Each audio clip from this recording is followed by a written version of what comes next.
ذات پہ اپلائی کرنے کے لیے اللہ کے پاک پیغمبر صلی اللہ علیہ وسلم نے نسخہ بتایا ہے۔ کیا نسخہ ہے؟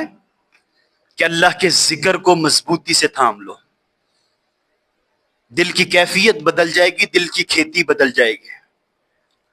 جہاں پہ بیٹھے ہیں، جہاں پہ موقع مل رہا ہے، اللہ کا ذکر کرتے رہو۔ سبحان اللہ، الحمدللہ، اللہ اکبر، استغفر اللہ، سبحان اللہ وبحمدہ، سبحان اللہ العظیم، لا حول ولا قوت الا باللہ، لا الہ الا اللہ، محمد رسول اللہ۔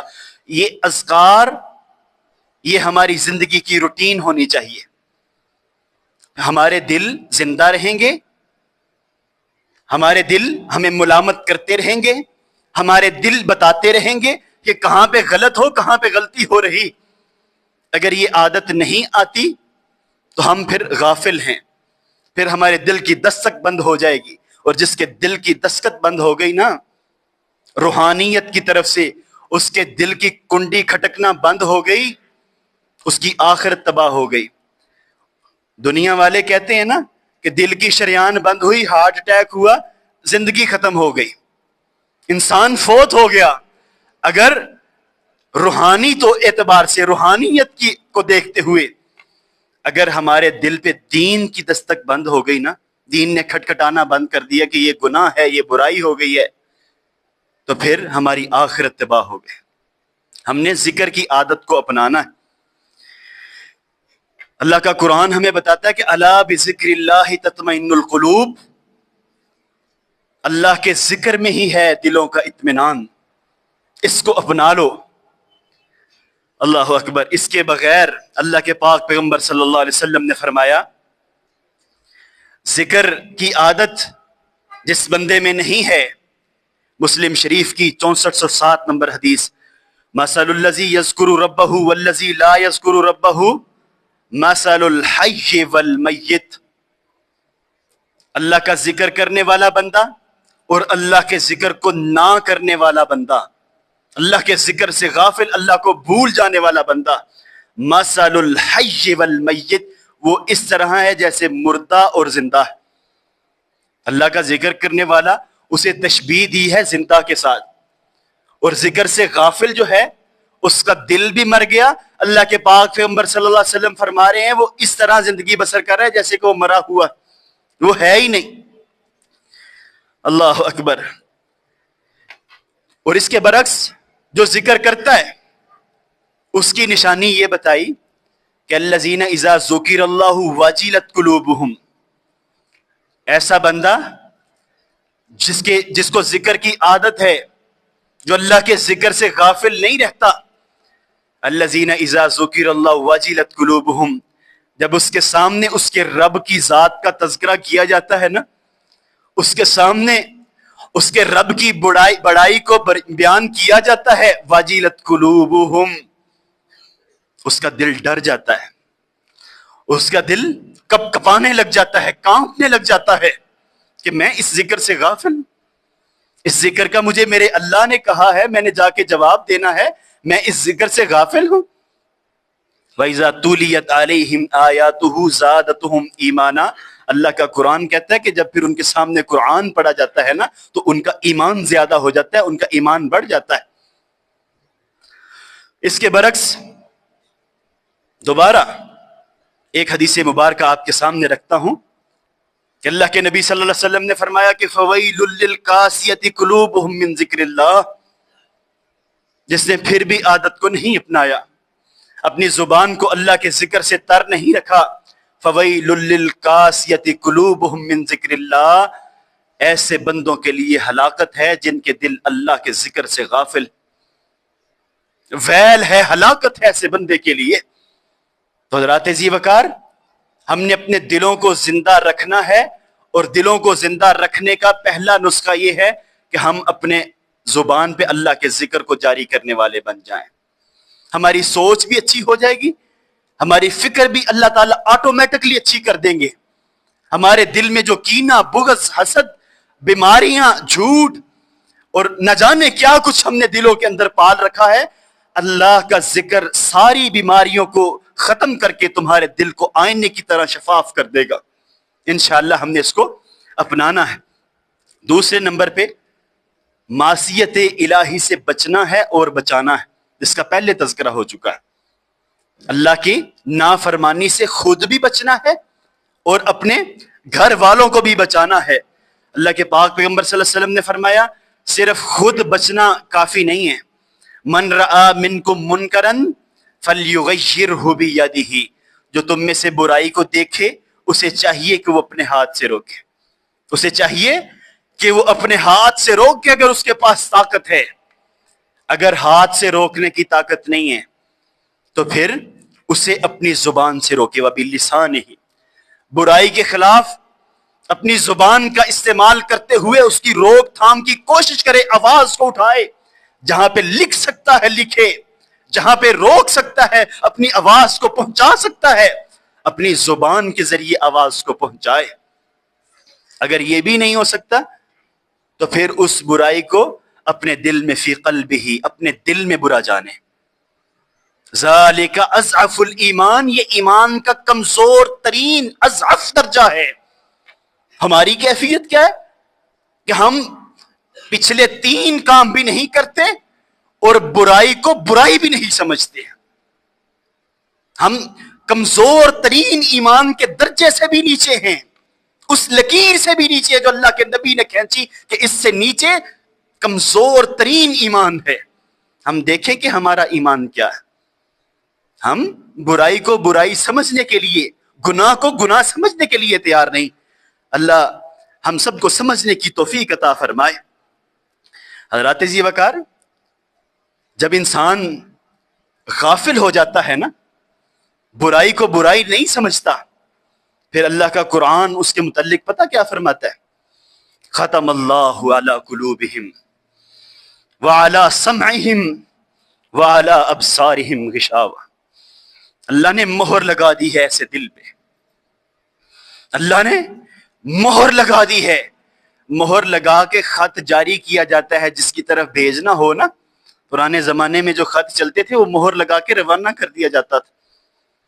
اللہ نے مہر لگا کے روانہ کر دیا ان لوگوں کو جہنم کی طرف، یا ان کے ذہنوں کو پیک کر دیا ہے۔ دوسرا ترجمہ اس کا، دوسرا مفہوم کہ ختم اللہ علی قلوبہم وعلی سمعہم، اللہ نے ان کے کانوں پہ مہر لگا دی، وعلی ابصارہم غشاوہ، اللہ نے ان کی آنکھوں پہ بھی پردہ ڈال دیا ہے۔ اب کوئی معاشرے کا گناہ، کوئی معاشرے کی بے حیائی، برائی ان کو برائی نہیں لگتی۔ ایک حدیث میں فرمایا کہ اس کیفیت میں ملوث شخص، جسے کوئی برائی برائی نہ لگے، جسے اپنا گناہ گناہ نہ لگے، وہ ران کا شکار ہو جاتا ہے۔ ران۔ صحابہ نے پوچھا اللہ کے نبی یہ ران کیا ہے؟ آپ علیہ السلام نے فرمایا، ترمذی شریف کی روایت، کہ جب بندہ گناہ کرتا ہے اللہ اس کے دل پہ ایک سیاہ نقطہ لگا دیتے ہیں، نکتت فی قلبہ نقطۃ سوداء، ایک سیاہ نقطہ لگا دیتے ہیں اللہ تعالی۔ جب وہ اپنے گناہ سے توبہ کر لیتا ہے، شرمندہ ہو جاتا ہے، اللہ فرشتوں کو کہتے ہیں کہ اس کے دل کو صاف کر دو، مٹا دو۔ شرمندہ ہونا، توبہ کرنا، یہ شرط ہے دل کو صاف کرنے کے لیے۔ فرشتے اس کے دل کو صاف کر دیتے ہیں۔ اگر وہ توبہ نہیں کرتا، دوبارہ گناہ کرتا ہے، پھر اس کے دل پہ نقطہ لگتا ہے، پھر دل پہ نقطہ لگتا ہے۔ اللہ کے پاک پیغمبر صلی اللہ علیہ وسلم فرماتے ہیں پھر وہ ران کا شکار ہو جاتا ہے۔ جب سارا دل سیاہ ہو جاتا ہے وہ ران کا شکار ہو جاتا ہے۔ صحابہ نے دریافت کیا اللہ کے نبی جی ران کیا ہے؟ آپ علیہ السلام نے فرمایا کلا بل ران علی قلوبہم ما کانوا یکسبون۔ اللہ نے قرآن میں تذکرہ کیا ہے نا کہ بلکہ ان کے دل زنگ آلود ہو جاتے ہیں، زنگ زدہ ہو جاتے ہیں، اور ان کے ہاتھوں کی کمائی کی وجہ سے۔ یہ زنگ آلود ہو جانا، زنگ والا ہو جانا، میلا کچیلا ہو جانا، اس کو ران کہا جاتا ہے۔ جب دل ران زدہ ہو جاتا ہے تو پھر اذا لم تستحی فاصنع ما شئت، پھر حیا ختم ہو جاتا ہے، پھر گھروں سے حیا کا جنازہ نکل جاتا ہے۔ اللہ کے نبی فرماتے اذا لم تستحی فاصنع ما شئت، جب حیا ختم ہو جاتی ہے پھر انسان جو مرضی کرتا پھر، جو مرضی جو اس کے دل میں آئے پھر کرتا پھرے، اس کا ٹھکانہ جہنم ہی ہے، وہ کسی دوسری طرف نہیں جا سکتا۔ تو حضرات ذی وقار ہم نے اللہ کی معصیت سے، اللہ کی نافرمانی سے اپنے آپ کو بچانا ہے اور اپنے گھر والوں کو اس سے بچنے کا حکم دینا ہے. اس سے ہمارے دلوں کو اللہ زندہ رکھے گا. امام کائنات صلی اللہ علیہ وسلم، آپ جانتے ہیں کہ امام الانبیاء صلی اللہ علیہ وسلم کے نامہ اعمال میں کوئی گناہ نہیں تھا. آج ہمیں گناہ نہیں نہ لگتا. اللہ کے نبی کے نامہ اعمال میں کوئی گناہ نہیں تھا. غفر لہ ما تقدم من ذنبہ وما تاخر. اللہ نے آپ کو گناہوں سے پاک پیدا کیا تھا. آپ علیہ السلام فرماتے ہیں میرے صحابہ فَإِنِّي لَأَسْتَغْفِرُ اللَّهَ فِي الْيَوْمِ مِئَةَ مَرَّةٍ، میں 100 مرتبہ اللہ سے استغفار کرتا ہوں ایک دن کے اندر. ایک دن میں 100 مرتبہ اللہ سے استغفار کرتا ہوں، حالانکہ میرے نامہ اعمال میں کوئی گناہ نہیں ہے. حضرات ذی وقار اس عادت کو اپنانا ہے، ہم نے بھی انشاءاللہ اپنائیں گے. اللہ کی معصیت سے بچنا ہے اور استغفار کی عادت کو اپنانا ہے. تیسرے نمبر پہ اہل علم، اللہ کے جو نیک بندے ہیں نا، ان کے ساتھ اپنے تعلق کو بڑھانا ہے. دل کی کھیتی مردہ ہو چکی ہے، دل ویران ہو چکا ہے، دل بے رونق ہو چکا ہے، دنیا میں دل نہیں لگتا. کیا کرنا ہے؟ اللہ کا قرآن ہمیں کہہ رہا ہے کہ نیک لوگوں کے ساتھ، اللہ کے فرما برداروں کے ساتھ، صاحب علم لوگوں کے ساتھ تم نے اپنے تعلق کو بڑھانا ہے. کیوں؟ انما یخشی اللہ من عبادہ العلماء. علماء جو ہیں، صاحب علم جو لوگ ہیں، یہی حقیقی معنوں میں اللہ سے ڈرنے والے. اور آگے فرمایا کہ وَاصْبِرْ نَفْسَكَ مَعَ الَّذِينَ يَدْعُونَ رَبَّهُ بِالْغَدَاةِ وَالْعَشِيِّ. وَاصْبِرْ نَفْسَكَ، ان کے ساتھ رہنا ہے. يَدْعُونَ رَبَّهُ بِالْغَدَاةِ وَالْعَشِيِّ، اللہ کا قرآن ہے کہ جو صبح و شام اللہ کی طرف بلاتے ہیں، ان کے ساتھ تعلق کو مضبوط کرنا ہے. کیا ہوگا اس کے ساتھ؟ ہمارا دل بھی، اس کی کھیتی وہ خوشباش ہو جائے گی، اس میں بہار آ جائے گی. آگے فرمایا کہ المرء علی دین خلیلہ، انسان اپنے دوست کے دین سے پہچانا جاتا ہے. کوئی بری مجلس میں بیٹھا ہوا ہے نا، یہ مینشن کرنے کی ضرورت نہیں ہے کہ وہ 4 بندے وہ غلط ہیں اور ان میں جو ایک بیٹھا ہوا ہے وہ ٹھیک ہے، وہ شراب نہیں پیتا. جو زنا کرنے والی ٹولی ہے نا، اس میں یہ مینشن کرنے کی ضرورت نہیں پڑتی کہ یہ زانی ہے اور یہ ایک بندہ زنا سے بچا ہوا ہے. اس ٹولی میں ہے تو پھر وہ بھی شمار وہی ہوگا جس طرح کی ان کی صحبت ہے.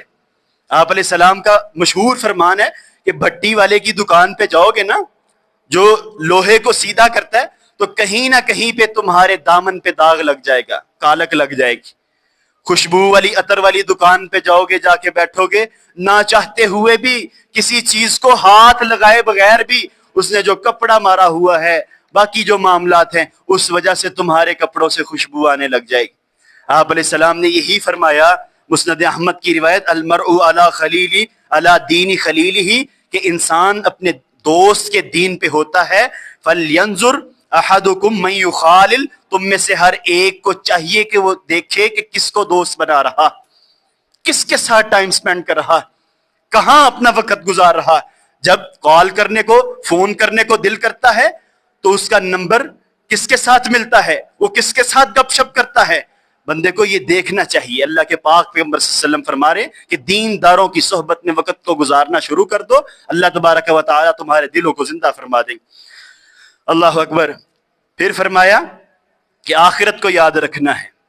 زور القبور، فرمایا قبروں کی زیارت کیا کرو، قبرستانوں میں جایا کرو. فإنها تذکر الموت، یہ موت کو یاد کرواتی ہیں اور دلوں کو نرم کرتی. فإنها تزہد فی الدنیا، یہ دنیا کی محبت کو دل سے نکال دیتی ہیں. وتذکر الآخرہ، اور آخرت کی یاد کو دلوں میں ڈال دیتی ہیں. قبرستان کے اندر جانا یہ دنیا کی محبت دل سے نکال دیتا ہے اور آخرت کی محبت وہ دل میں ڈال دیتا ہے. اللہ اکبر. آخری بات، اللہ کے نبی صلی اللہ علیہ وسلم نے فرمایا دلوں کو زندہ کرنا چاہتے ہو، تمہارے دل مردہ ہو چکے ہیں، تم پریشان ہو دل کے معاملات کے بارے میں، دنیا پہ دل نہیں لگتا، غافل ہو چکے ہو، بے نور ہو چکی ہے تمہاری زندگی، تو اپنے دل کے لیے اللہ سے دل کا نام لے کے دعا کیا کرو. کیا دعا ہے؟ اللہ کے نبی صلی اللہ علیہ وسلم نے فرمایا اللہم اجعل فی قلبی نورا، اللہ میرے دل کو پر نور کر دے.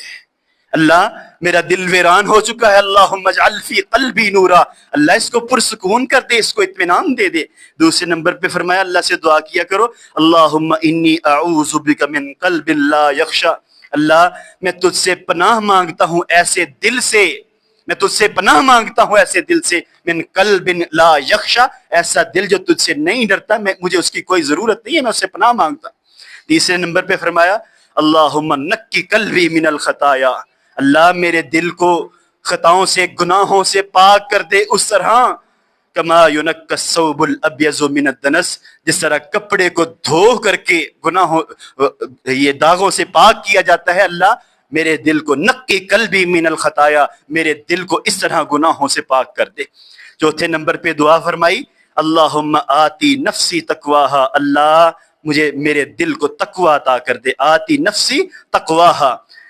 پانچویں نمبر پہ دعا سکھلائی کہ دل کو زندہ رکھنے کے لیے یہ دعا ہے یا مقلب القلوب ثبت قلبی علی طاعتک، اے دلوں کو پھیرنے والے میرے دل کو اپنی اطاعت کی طرف، اپنی بندگی کی طرف، اپنی فرما برداری کی طرف پھیر دے، اپنی فرما برداری کی طرف مائل کر دے.